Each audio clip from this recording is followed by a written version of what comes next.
Hello. So, as you probably have checked on my videos on the stories, sorry, I mean, it's been a while since I've gone live, but if you have checked my stories, we did say we're going to go live, and I'm going to be joined by the lovely Neha in a little bit, actually, very soon. Uh, and we're going to talk about lots of interesting things, but for now at least I'd like to say hello. It's been a while. I know I've been um, off the gram sort of, but but yeah, I think it's really great that we're doing this, and I'm really glad that you guys have joined us, and I'm hoping to have a really fun conversation. And yes, we're welcome to your questions as well. It's going to be interesting, but I'm going to be joined by Neha, and she has this amazing platform called Freedom to Feed, and I think it's really great what she's doing. And we've been planning to do this for a while, so I'm really glad that we're finally doing it. And I'm hoping we can talk about some things that people maybe want to talk about, and maybe people want to know about. When it comes to being a mother, when it comes to being a parent, and just everything that goes with being a mom, with the birth, with breastfeeding, with parenting, so all of it. I think it's going to be really interesting. So I'm just going to see if I can add. Oh, give me 1 second. I'm going to. Ooh la la, there's a lot of.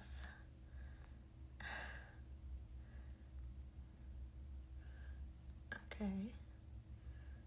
And maybe. I'm still figuring this out, guys. Sorry. Um,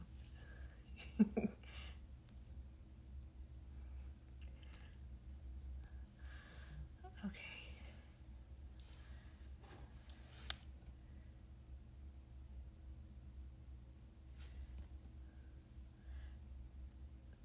There we go. Um,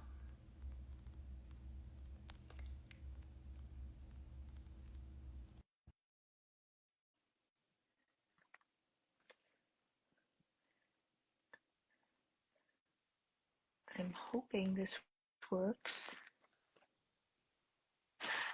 Hello. Good morning, Ileana. Oh my God, I was sitting on the side and I was just like, add me, add me, add me, add me, and then finally you added me. I'm like waiting. I was waiting for a request. I was like, oh my god, why am I not seeing it? Am I doing something wrong? No, no, I know it's always terrifying. These lives, I'm telling you, the part that's most terrifying about these lives is, of course, just getting the tech through. But now that Yep, we're there, can you hear me? I just want to ask everyone before I I start can. talking about how Yes. amazing you are. Can you hear me? Can everyone just say a hi for the ones who are on this live? Can you hear us all? Because most of them are not here to hear me. They're here to listen to you I mean, and your can you story. hear me okay? Yes, Okay, perfect. great, Is that a great. thumbs up from everyone? Okay, I hope so. everyone, here we are on Freedom to Feed, joined by the lovely Ileana. Of course, we're going to talk about motherhood, we're going to talk about breastfeeding, we're going to talk about normalizing conversations about postpartum, and most importantly, we're going to talk about how much your life has changed and how much you thought it would change after becoming a mom. Lots and lots and lots of conversations. And the reason why you're here, Ileana, I want to tell you, is that through conversation on the community and the community page, you're going to make a major difference because there are lots and lots of moms who are going to listen to you right now, even after. And I feel like every conversation, every story you share, and every experience you've had as a mom, as a new mom, could make a difference in someone else's life. So thank you so much for doing this, firstly and most Oh, importantly. thank you for having me. I'm so excited. Yeah, same here. Now, I want to ask you, where in the world are you? What time is it? Because it doesn't look like you're in the same time zone. Tell us everything. It's actually 10:35 p.m., obviously. Okay. Mm. And I'm in Texas. I'm in Houston. Wow, far, Yeah, far so away. kind of like on the other side of the world right now. And where are the babies right now? Like you're sitting So I here was and are they, literally right while I was talking to you just now, I was just checking the monitor on my baby. Because like I have to keep this on the wow. side, so I'm like I have to watch him. He's asleep, and the other one's asleep as well. My older one's asleep as well, and my husband's watching him, so I don't have to have a monitor on him. So that's a good thing.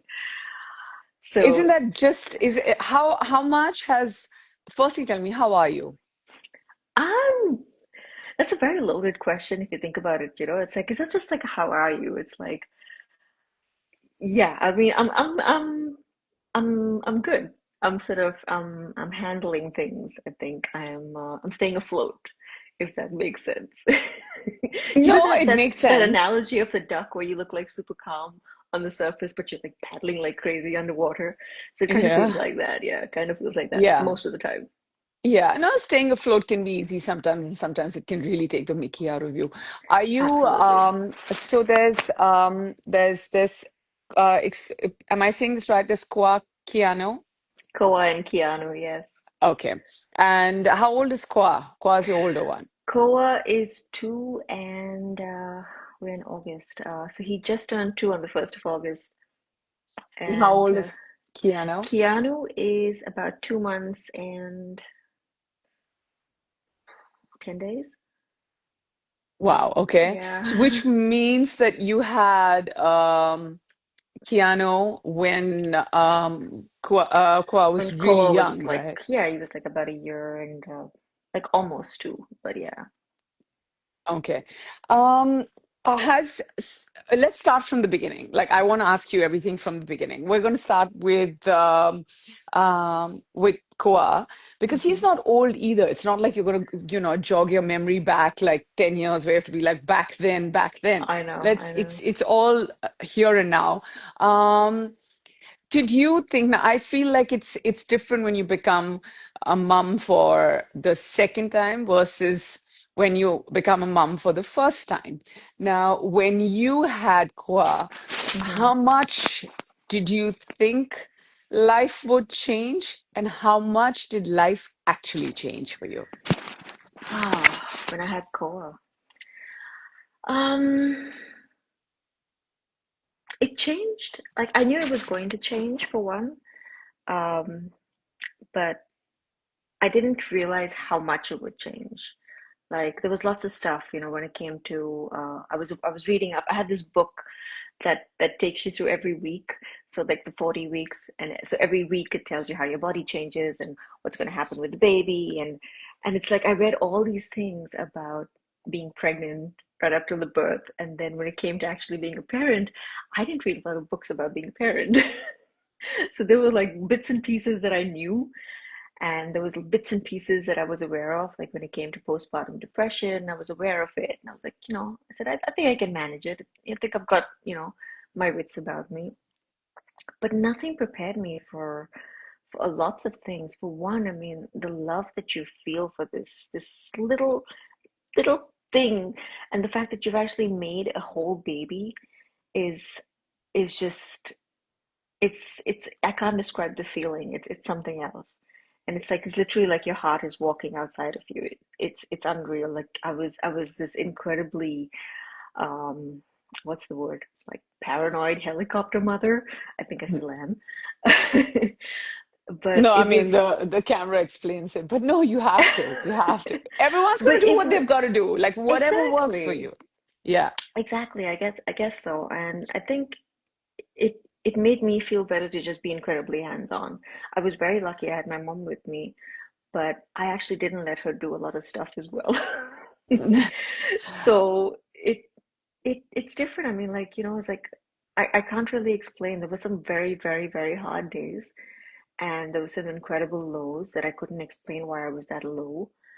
Um, but I think having an amazing support system and like people who just, I think, understood me, understood when I needed the space, or just understood that I needed to be sat down and talked to and explained and maybe reassured that, hey, you know what, you're doing okay, you're doing the best you can, and you're not superwoman, and you can't have it all together all the time, 24/7, and Did you it's have a okay lot of to. those people in your life?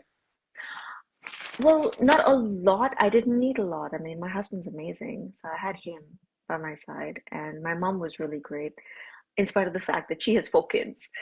She's brought up four children. She understood that I was coming from a Wow. different space, and I'm like, listen, this is how I want to parent my child. And I'm not saying that you're a bad parent, but I'm just saying that my parenting style is probably going to be different. But And any, she respected sorry, I'm that. interrupting you, but any No, generationally, like, did you see any stark difference? Like, if she's had four kids, hmm you don't question that. I mean, no yeah, one can, right? Because one is okay, two is great, three is a party, four is like, that's yep. it. Like, yeah, you're half a doctor by then. But I'm just saying, well, that's a joke, of course, but I'm just saying that what did you think? Like, because you're saying that I wanted to do this differently. Sometimes, even with my mom, I want to do stuff differently. But then I realized I am the same person. Like Right. I'm as, but this conversation is not about me. So what did you see that was different from your mom raising four kids at that time versus you having Kwan raising him? Um, I mean, there's a lot of stuff that I wasn't aware of, like for example, something as simple as water. Like you're not supposed to give a baby water, like when they're newborns. But I remember that when not like maybe my cousin's kids or somebody like we'd give them certain things like oh they've got like an upset tummy. There was like a certain water that we would give the babies. But like here it's like no, it's like you don't give your baby water. It's not good for them. So like lots of things like that. But I just feel like the way I wanted to bathe him, for example. Like she was like, I'm not sure. She's like, it's been a while since I've given a baby a bath. But so she was trying to explain to me, and I was like, no, no, no, no, no, I don't want to do it that way. So I was like this Mhm. incredibly, like maybe a little bit overly paranoid mom, and I probably got on her nerves a lot. But I think she kind of got it. She understood that I needed to do things my way. I needed to figure it out my way, and I don't know, maybe there was some sort of an instinct in me that just wanted to do things a specific, like I was worried about my kids, my baby's skin, for example. I didn't even let my husband kiss the baby. That's okay. To each his own. So like, okay, fine. And what was his reaction to that? He was very tolerant of me, I would say. No, no, I mean that's great. Clearly, yeah, yeah. No, no, but I'm just saying to each his own. Like, every parent knows what's best for their child, and if you think a certain way, Yeah, I feel like it's totally okay. Tell me, is it different now? Now that you've had Keanu, and are you less, if I may use the right word, because paranoid. you used it, yeah, paranoid. I didn't want to, but are you less paranoid because it changes, right, with the second one? Certain things, yes. I mean, like with Koa, I remember I was tracking everything. So from the day he was born, I was like at the hospital. They asked you to track how many times you fed the baby, how many Yeah. diapers you changed. Was it a wet diaper? Was it a poop, or was it a pee? So all these things, and I remember having these little notes, which I think I still have on my phone somewhere, of of how many times I was fed, and I think I did that for I don't know, maybe at least a month or two, because I was really worried. Like as soon as he was born, he was a certain weight, and then when we left the hospital, his weight was much lower. So I was Yeah, really you dropped the paranoid. weight. I was Yeah, like, yeah. I was like, why has he lost so much weight? And then you go for his hospital appointment. I mean, his first pediatric appointment, and I was told that he had dropped even more weight.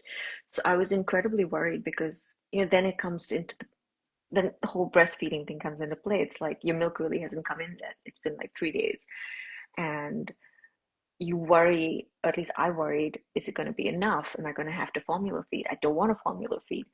And again, it was a weird, like I was very conflicted because I was like, there's nothing wrong with formula, but somewhere Of inside me, I course. was like, I feel like I've failed if I don't feed my child, if I can't feed my child.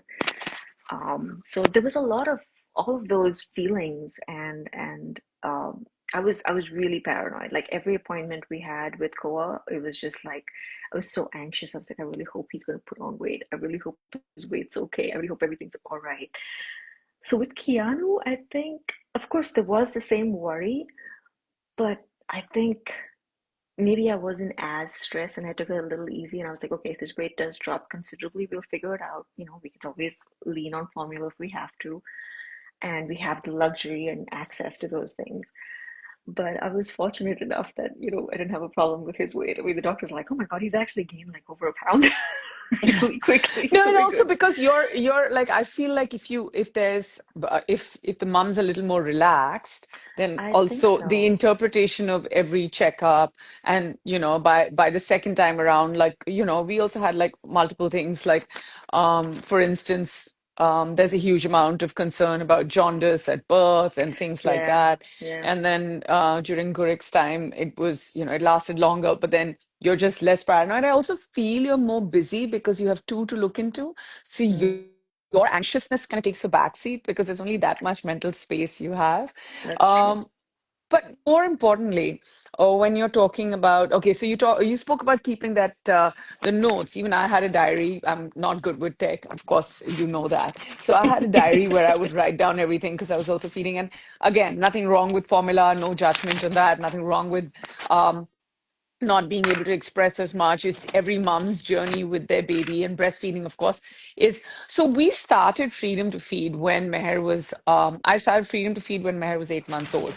I Wow. felt that breastfeeding is spoken about very little. It still is a very large topic. You need to, and it is of course, there's a huge amount of medical infrastructure around it, but I Hmm. feel that there's a lot that can be solved through community and community help, like lack of judgment, normalizing conversations, not sexualizing it, also realizing how isolating it is for a mom. And you know Yeah, how it's like, oh, it's not just like, oh, बच्चे के feed का time है तो कमरे में ले जाओ.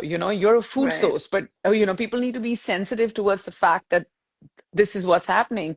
Or Mm, even a simple thing like when and this is back in 2019 because she was born in 2018. So in 2019 I was like, okay, let's go to this mall, and we stepped out, massive mall in Mumbai. yeah, And when I asked someone, I said, where can I take her for a feed, and they just pointed towards the toilet. It's just these things need to change, and I've seen yep. that over time. So you know at airports and things like that, everything is changing. But let's talk about your breastfeeding journey, Ileana. Did you think that A, were you overwhelmed by it? B, did you think that it is something? For me, I'll tell you how what happened to me was that I didn't think that it would be so beautiful, but at the same time, it would require so much work and attention, and you just always have to be there. Like it's the first kind of sign, and then as a mom, your availability for your child kind of starts decompressing because other things you can, have your husband do, like give the kid a bath or something. But Right. this, you Yeah. have to like be on it. What Yep. was it like for you? It was, I think, I have to say also, I was very fortunate that about two or three of my girlfriends were also pregnant at the same time as I Yeah, was. that really helps. So one of them gave birth a few months before I did. So I was asking her every single question. I was like, listen, you've got to like give me details of everything, like from the birth to everything. What can I expect? Uh, And she did tell me, she's like, breastfeeding is like really intense. It can be really painful, but she's like, it's the most beautiful thing as well. yeah, And she was absolutely right. She's like, it was definitely painful initially. And then, you have the other complications that come with breastfeeding, with mastitis, which is, I had no idea it was going to be as intensely painful as it was. yeah, Um, but it is such a, I don't know, maybe privilege is the right word. It's such a privilege to be able to feed your child, and like in the connection that you can have with your baby is really lovely. Uh, I was, I think it was the first time around. I think I was very stressed about it, and there was like, there was lots of like, there was for example, at the hospital, we were told, would you like a lactation consultant to come and speak with you? So I was like, yeah, of course, like, I'd love to have an expert come and talk to me. And I just felt so much judgment from this woman. She was like, the first question, she's like, do you plan to breastfeed, or are you going to be formula feeding as well? And I'm like, well, I plan to breastfeed only, but you don't know what's going to happen. yeah. I And just want to pause you yeah, right there over there. I just want to tell everyone, especially on our community, we get that so much, and it's okay. Like if you want to formula feed, that's okay. If you yes, want to breastfeed, that's okay. If you want to start semi-solids, and if you think that your doctor is saying that it is the right time, you don't have to compare. Oh, someone started at 4.5 months, someone started at 5.5, yes, someone started at 6.5. Please, I just want to tell everyone there is no judgment. We are here to normalize summarize every conversation, and this is important. So please continue. No, I think the main thing that you said is compare. You know, the fact that I was comparing myself to so many other moms. I was like, oh my God, like, maybe this is not okay, maybe that's not okay. And I'm like, every woman has her own journey, every mother has her own journey with her child, and you know what's best for your kid instinctively, I think. So you're not going to go out of your way to do something that's harmful for your child. So again, like you said, whether it's breastfeeding, whether it's formula feeding, whatever it is, you know what's best for your baby. And I think I just went with it, and I was lucky enough. It was pretty good. Wasn't too bad. I had mastitis a couple of times, which was not Oh fun. my God. It was Sorry. really not fun. But it was just lots of conflicting information, where this person at the hospital is like, oh, you shouldn't pump for at least 6 weeks. And that eventually led to mastitis, because like at my second week appointment with the doctor, she's like, you need to pump that out. Like that's just really, really inflamed right now. Yeah. So I think I was And so also worried. painful. It very, very painful. Oh yeah. So like I had a fever and everything. It was really bad. Yeah, yeah. And it Um, comes like instantly anyway. We've all been through it. yeah. I'm sorry this happened, but yeah. It's just that I think I I was relying on the information so heavily, and I was like, she's a lactation expert, and I was so afraid that I would let my baby down if I did something wrong, so I didn't pump, and things like that. So I think eventually you sort of learn on the job, and yeah, with Keanu, it's been a lot Yeah, that smoother. was my next question. Yeah, it Yeah. was definitely a lot smoother. Yeah, So like and now you feel like you know, I wouldn't say know it all, but now you feel not like at you're more all. in control of the system, the pattern, demand, supply, all of that with To an Keanu. extent, I think I don't think I'll ever have it all together. I don't think I'll know what I'm doing as well. Like sometimes I'm just like I have no idea what I'm doing, you know. But I'm just sort of going with the flow, and I'm just sort of taking it as it comes. And um, thankfully, I think I'm doing the right things. I mean, both my boys, touch with, are healthy, and they're happy, and I think that's all I can hope for. Yeah. So I've just They are. I just want to tell everybody, none of you will get a glimpse of this, only when she's ready. But I've seen the boys, and oh my God, they've got. I haven't seen Michael that much. Like I was trying to zoom in and look at his pictures. They've got the best and the best of the two of you. They're absolutely adorable. oh, What's it like? I feel like having a support system, sometimes it comes with one person, sometimes it takes a village. What's it right. like between you and Michael? Like, do you guys, are you guys completely hands-on? Do you have a larger support system? Because you're obviously in Houston. I also feel that seeking help, finding help is far easier here in India than it is there. So tell us, where does he fit in? Or does he handle everything? I wouldn't say nothing because obviously not. So no, we don't have help, and the good thing about being in Bombay, Mumbai, um, I've always said Bombay. Honestly, it's something that's just been stuck with me. I know I shouldn't, but anyway, the good thing about being there is that yes, you do have access to a lot more help, and you have access to like to so many things, and also like my friends are there, and it's just it's home in a way, far more than what Houston is at the moment. Um, but I think what was nice about being here is the privacy, I think, of it all. It was just nice to sort of be in my own little bubble. The nice thing about giving birth, I would say, here is that I could have up to 4 people in the room, I think, with me. Oh, So really? Okay. it was amazing. Like during So who chorus are the four time, people?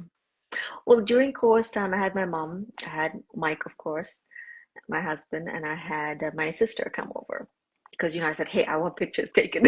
I want Yeah. someone to take So photographs." she's the one who takes. I just want to tell you, we had the funniest live with Radhika. I mean, we had a great live with Radhika, but she had the funniest story to tell us, and then how her baby I came did. I early, heard about and that. and Yes. and how her mom couldn't make it, and she was just like, I was only allowed one person, and she was like, it would have been the hardest decision I of her totally life understand. whether Yeah. to have a husband or a mom in. So she was like, it's just like saved her a lot of trouble, and that baby kind of Absolutely. saved her from making that choice. But four is a big number. It's a party in there.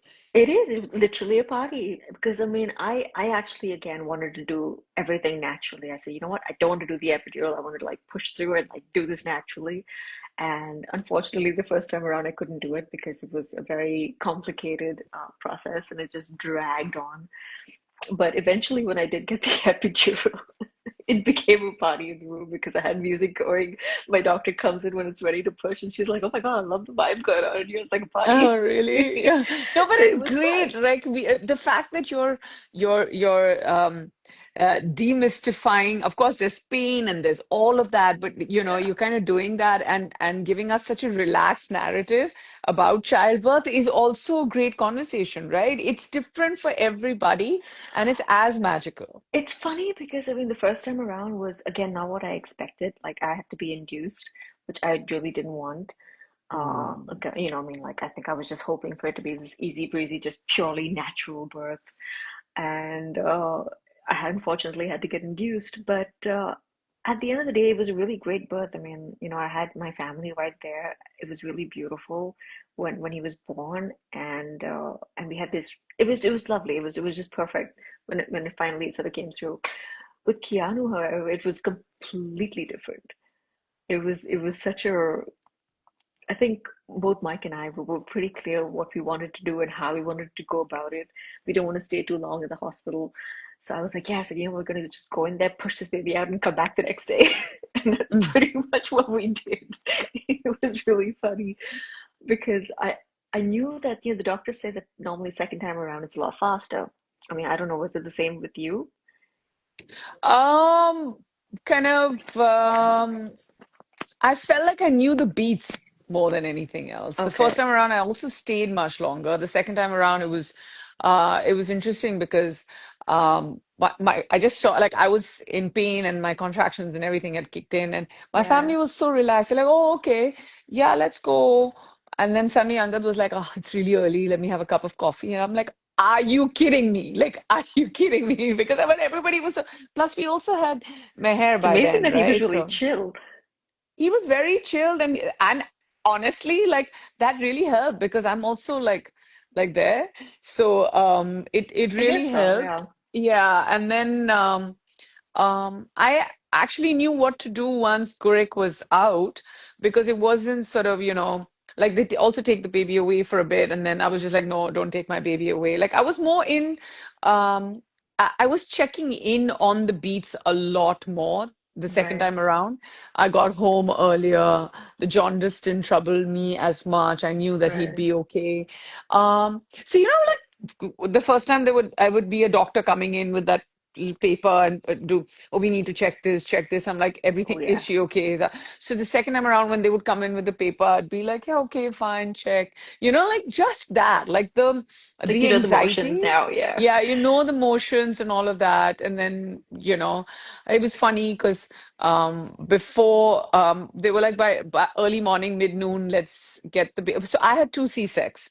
So I had a Oh, C-section. Yeah, the first one and the gosh, second. The that's first one, of intense. course, I don't know how you do it. she didn't latch, or medically they say that the cord was short or something. But I Oh don't know the gosh. exact thing, but I had a great doctor, Dr. Gayatri Rao, and I feel like I keep telling her that the big joke is I had my second one, and half the reason was my doctor because she's so great. But then the second time around, it was exactly that. You knew what was going to happen. You knew you were going to get, you know, um, uh, that's the amount of time it takes. Angad was inside. We had our playlist ready, just like you.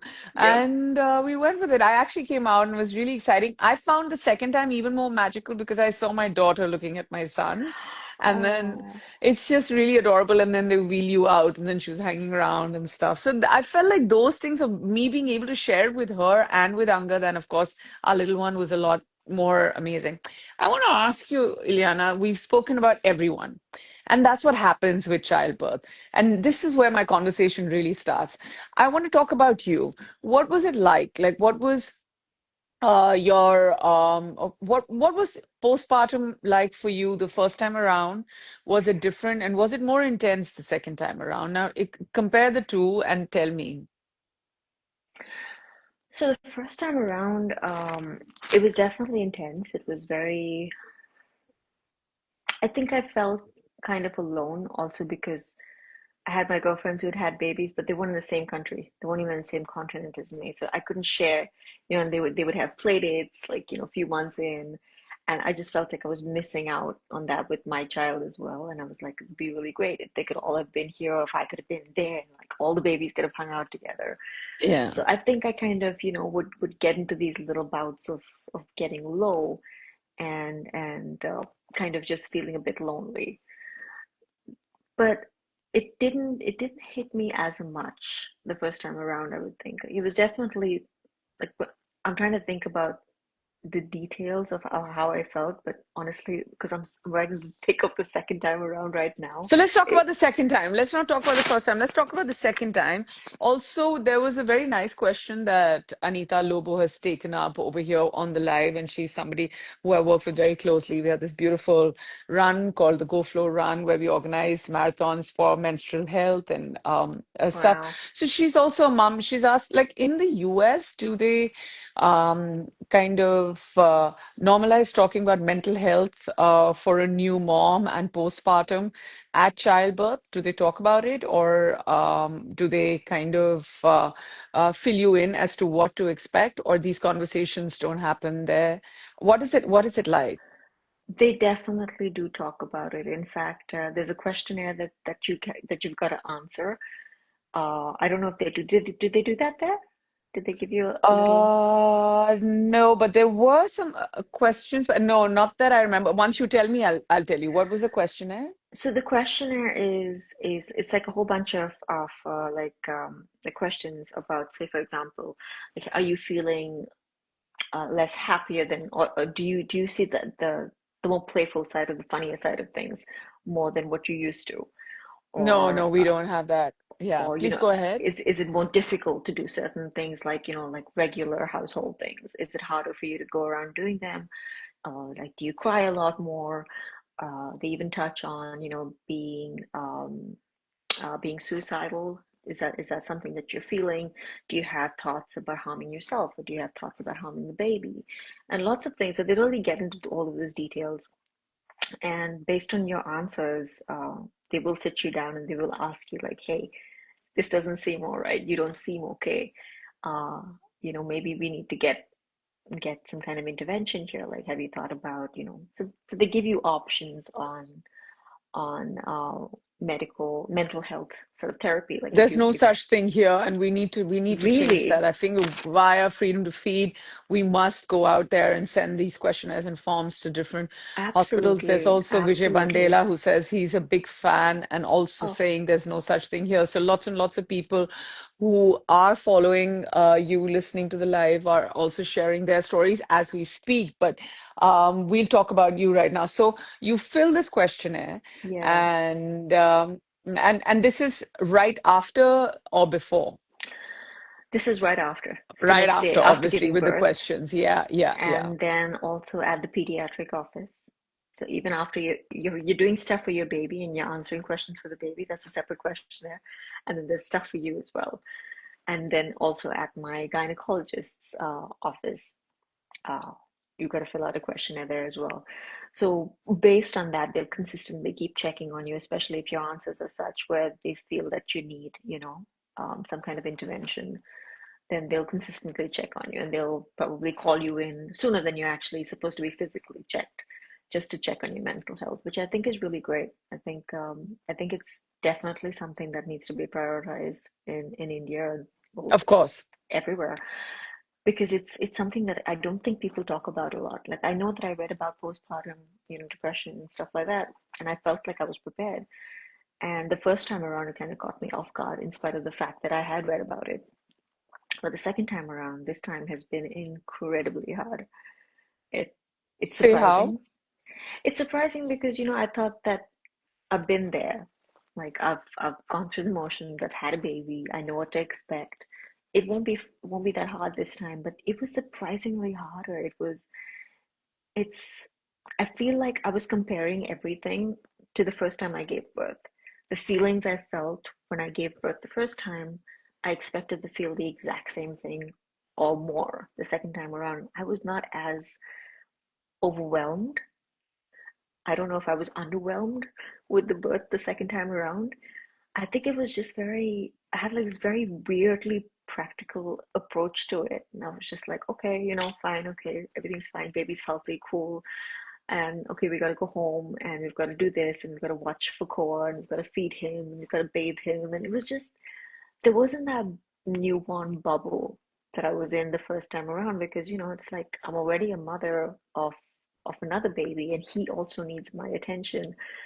And I think the exhaustion kicks in because you're consistently needed. And that's something that I find very, very hard to cope with. It's like, I mean, you would understand that because you're a mother and the level of need that your children have, like from you, that the amount that they need you, not just for, for feeding or anything, but just they consistently need you. And it's something that just takes away from me. And I feel so depleted sometimes, and I don't know how to give any more than what I already have given, if that makes sense. So I just It feel makes like, sense. Do you feel that when you said I'm not being able to give as much as I've already given, do you feel you're falling short? Are you using that emotion to beat yourself up when you shouldn't be? So there are three different things I'm asking you. Do you feel you fall short? Do you feel you're beating yourself up? Because I see no reason, and sometimes you do it even without reason. no, I definitely do. I feel like I'm falling short all the time. I feel like I need to be doing more. I feel like I need to be giving more. I feel like there's so many things. I mean, like, I'm not perfect, but when when you're taking care of another human being, when that little baby is, completely relying on you to survive, I feel like I have to have it together all the time, and I don't have it together all the time. I lose it sometimes, and I'm frustrated sometimes, and things don't go my way. So it's like, something small could set me off, and then I get incredibly upset that I was, set off for something as trivial and stupid as maybe a plate breaking or something like that.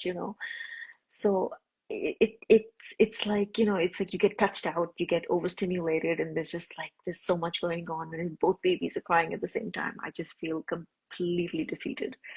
So it's one of the worst feelings ever, and I keep telling my mom, I was like, I know exactly what you mean now because you always told us when we were younger, it's like, oh, when you have kids, you'll know. And I'm like, I know. I know what it's like. I know how hard it is. And it's definitely something that I need to work on, not maybe by myself. I definitely need help. I need to get into therapy of some sort because I think that would definitely help me. And I think the healthier I am, not just happier, but the healthier I am mentally, uh, I can be a better mother to my children. So I think that's something that has to be prioritized in India. I mean, really surprised that they don't do that because it takes so much to be a mom. It takes so much. Like even if you Yeah, have a I great know. support system. Even if you have a great support system, the thing is you have to do it all on your own. I think we've established that it's the most beautiful thing. We've established that, everything from breastfeeding to seeing your child for the first time to childbirth, all of it makes you Yes. feel beautiful, magical, everything. But it's very important for everyone who's watching also to understand that this conversation eventually is about you, about how you're feeling, not even like about, I definitely want to know your journey as to how you became a mom, but I just feel like postpartum or living beyond the fourth trimester or just being able to bounce back and Hmm. to just use the word so and it's just used so fluidly in conversation. So I feel like I'm bouncing back, I've bounced back, I all I of honestly that. I hate that term now. I really do. Yeah, and it's not easy. It takes years. Sometimes Oh yes. it can, yeah, it could take very long, and the feeling of being overwhelmed, the feeling of um, just not being, like you said, sometimes you feel you're just not being able to handle it. And the importance on how much we need to underline the importance of a healthy and happy mother is Yeah. something that's just not been spoken about enough. Um, I'm glad we didn't have that conversation that we wanted to have a year ago. I really think that you saying that you feel a certain way after the second one, and the way you actually put it down, saying how you need to bounce back to a job because you have, one child waiting and giving him a bath, or just going back to living your life and taking this new beautiful being that you've given birth to and, moving ahead with your life is important. But how much time, Ileana, are you actually giving yourself? The fact that you've spoken about being, or like, wanting to be in therapy, knowing that that's going to help, the fact that you've normalized that conversation, all of this is absolutely fantastic because there's so many women out there who are going to be listening to you and being like, okay, if she feels this way, then of course it's normal for us to feel this way. I feel like Mm, reach out. There's a community, there are your friends, seek therapy, whatever it takes, because your child needs a happy mother. And more importantly, let's keep that's even true. the children out of this conversation. You need to be happy. That's So, true. how far um, do you think you've come in that process, or are you just thinking about it, or you think that okay, the first time around it kind of worked out, so the second time around it's going to happen? Where are you right now in your journey? So honestly, I think what would help me tremendously, like I said before, was therapy. And I had an amazing therapist back in Bombay. I absolutely loved her. But unfortunately, it's been hard to do virtual sessions. And also now, because with the two babies, it's much harder and the time difference.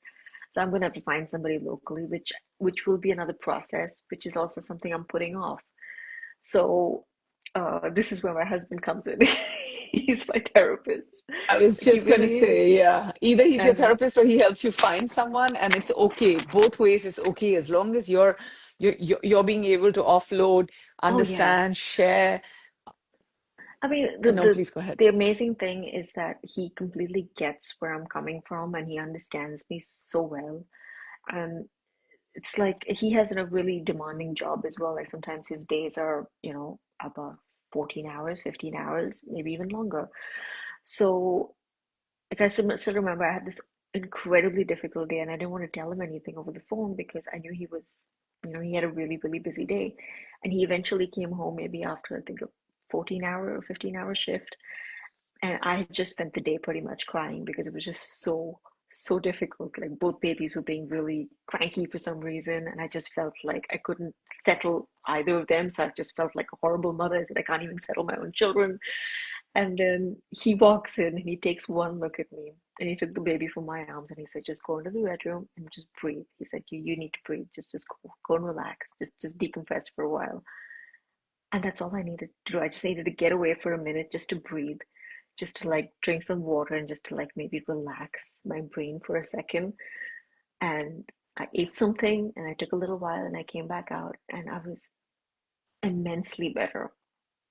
And honestly, that's all it took. But I mean, for him to actually do that after coming back exhausted, it was it takes a really, really great partner and an amazing support system and someone who just, probably loves you and understands you to get that. And I really wish that every mother has a partner that's as supportive as Mike has been because he has just been there from day one, like no matter what it was. And he sat me down and he's told me, he's like, if you need help, we will figure it out. We will get help. We will get therapy. If you need someone to come in and be a nanny, we can get a nanny. I'm like, no, we don't want a nanny. I don't want a nanny. So it's been, I think it's been interesting. I think somewhere I wanted to sort of be this hands-on mother, and yeah, we have the option of like, maybe hiring a nanny here as well, but I didn't want to do it. And I think it comes from the place where I'm so afraid of letting go. It's that Mm. that control of like watching my children and taking care of them, and there's a specific way that I want things done. And I just feel that people aren't going to get that. So it's something that I think I manage with, but yeah, it's I don't have it all together, like I keep saying, and You I'm don't need working to, Ileana. You don't exactly. need I'm to. working And on the when you were thing of telling me yeah, about the fact that you went inside the room and you just had a glass of water. I just feel like at that point, like if someone's there, like I wish, like I want to go through the phone and actually give you a hug saying it's okay and it's going to be okay. And I promise you it's going to be okay. And you're going to be so proud of the boys you raised and they're going to be so proud of the mom they have and all of that. And I know that all of this sounds like it's not even like it's straight out of a book, but it's not. They always, your children are always looking up to you and always so proud of you. And also like, talking about the importance of having a partner who understands you. And Yeah, here in India as well, I just want to tell everyone that, a lot of times what happens is that we have conversations around equal parenting or, how you can actually divide the load between you and your partner. And, a lot of men are absolutely amazing, but they also feel like at what point can they fit in? I just want to tell everyone you can fit in at every point. Like, for instance, and they do. Like, I feel conversations have changed so much. I've seen dads filling in so much. Like, just that's really it's so great. great when you go for a checkup and you see, both mom and dad there. It's just not a line where, only women are there, or just for instance, when I used to feed Meher and Gurik, the burp in charge was Angad because we That's just had nice. this thing in our head because that the more height a child gets, the better they burp. And that's something that we filled in from the beginning. So I never had to get up. Or the fact that he would just like when I was, if I was pumping and then he would sterilize the bottles and keep them ready for me and stuff. So I Yes. Oh feel my like, God. Yeah, that's so just important. yeah, there's so many ways they can fill in, and there's so many ways that they do. And it's just so great the fact that you're telling me that he came back after a 14-hour workday and then he took over. Maybe you actually, when your day started with the boys and maybe that first 30 minutes, sometimes I also feel like as moms, we push ourselves so far back. You probably want to, like, when I had both, and then of course here you even have help, but sometimes you want to just have that one cup of tea, like for me, like that 4 p.m. cup of coffee. And Right. those are the 15 minutes I take off from the world. And But those if I 15 don't minutes are have crucial. yeah, and if I don't have that at that point, I start getting a migraine. But I'm like, now I've just selfishly said that, okay, this is my time. And everybody knows that when she's having a coffee, I could do anything, stare at the ceiling, lie upside down, Just zone be on out. my phone, zone Yep. out, Yep. read something. I read like literally the back of the same three books that I kept on my coffee table book. I do that every day. Like I do the same, but I'm just saying you just have to decompress. And it's Yes. okay. Yes, and it's okay. And I know when I talk to you, and I just want everyone, I know that this conversation, there are parts that need to stay private, but I've spoken to you on WhatsApp separately, and I know that sometimes I want to dive into the phone and I want to hold you and tell you that it's going to be okay. And we want to say this to Yeah, all the we've had moms some out there who are going conversations. through. Yeah. Mm-mm. But okay, That's now I know that I'm holding you back too long. I'm going to take 5 more minutes, if I have no, five you're more good. minutes, Ileana. Absolutely. No, I just keep checking on him, that's all. Yeah, no, no, that's fine. Anytime you have to go, just do this. I get the sign. Do you, what do you miss about the person you were before you had Kuan Kianu? Wow, that's a really deep question. I mean, the first thing that comes to mind is like you miss what you used to look like. Because I look in the mirror and I see a Mm. completely different person. And then everything sort of just warps. Like all my thoughts are just like I don't recognize who I am anymore. And it's hard to sort of see the good side of it. It's hard to see the stuff that my body has been able to do, that I've been able to actually give birth to two amazing, beautiful boys and nurture them and take care of them for 9 months each and come back and bounce back from that. you know uh, Bounce back, yeah. yeah, it's hard to sort of look at that. So I think what I'm trying to do is not look back on what I used to be or who I used to be and what I used to look like, and just accept that this is me, and I'm actually capable of some amazing things. And giving birth for the second time around, I mean, I was amazed at what our bodies can do as women. It's unbelievable.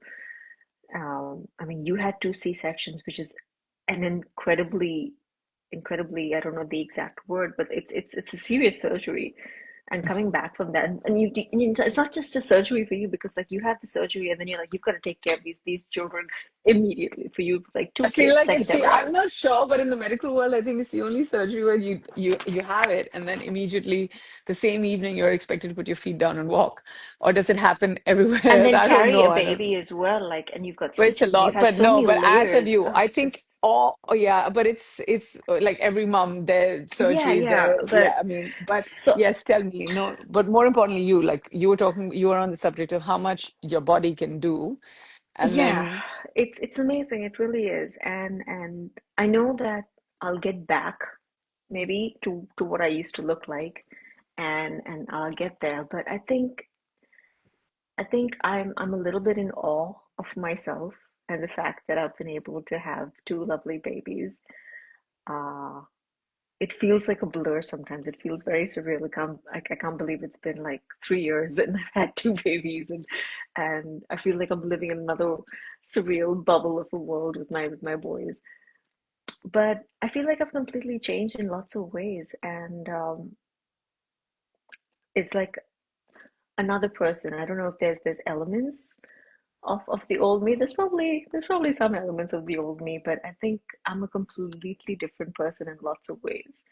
Um, in fact, somebody told me that I've gotten a lot calmer, which I actually don't believe. Sometimes I feel like I'm no, really. I was just gonna say that this was right here. I just want to tell you that I feel like you've calmed down. Like we had conversations even earlier before I was a mom and, before you were a mom and, we would crack Yeah, up we've had about, some unusual yeah, fun, yeah, conversation. yeah, crack up about silly things. And most of the time the joke was on us and we would also be okay with it. And now it's different and I see you and, you know, not to say you used to not think before you speak earlier, but you think a lot.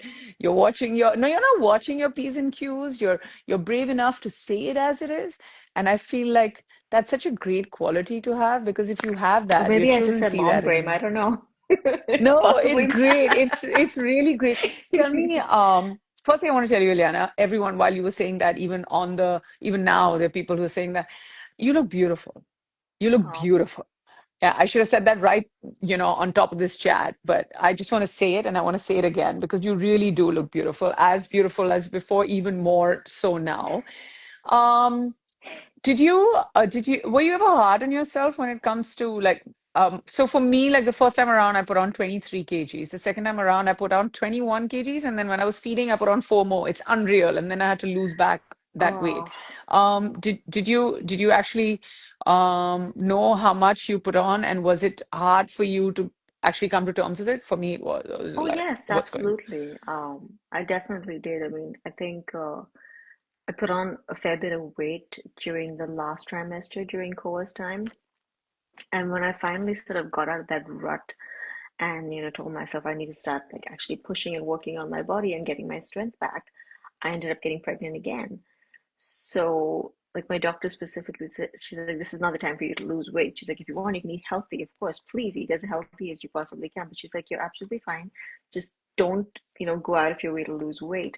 So the second time around, I did put on weight again, obviously, which you do. And I started to fixate a little bit, on the numbers, and it was really not good for me. So what I would do Mm. is every time I would go into the doctors for the appointments, like it was every week after a while, would they weigh you? So I Yeah, they wouldn't, do. I wouldn't, I wouldn't look at the weighing scale, and I'd turn around and I'm like, don't tell me what the weight is. I don't want to know.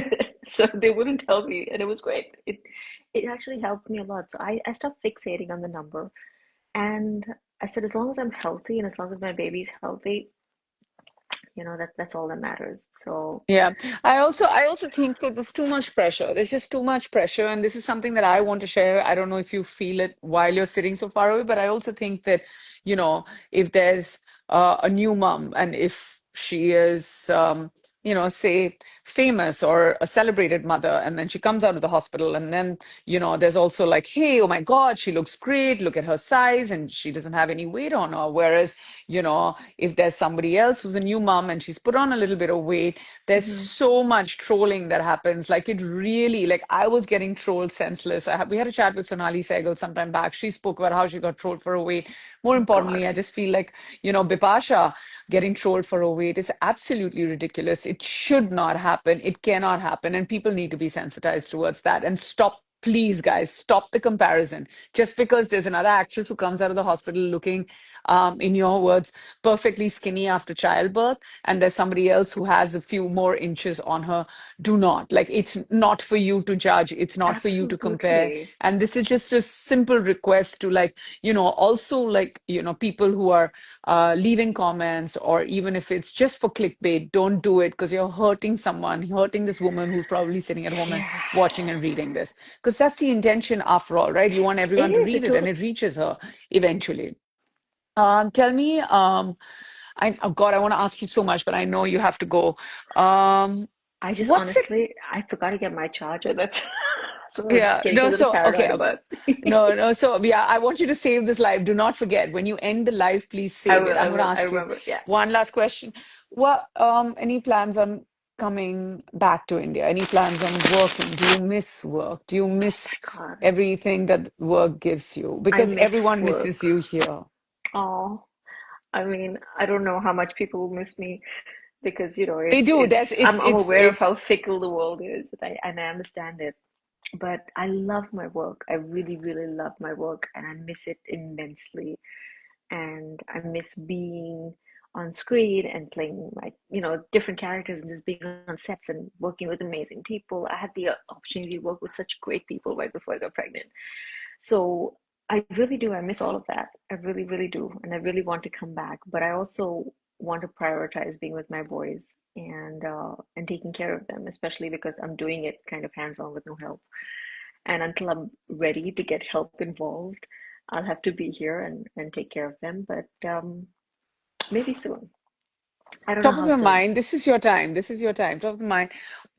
Who's that one director who will give you a call, or that filmmaker, or someone who Oh my gives you a call gosh. saying, Ileana, come.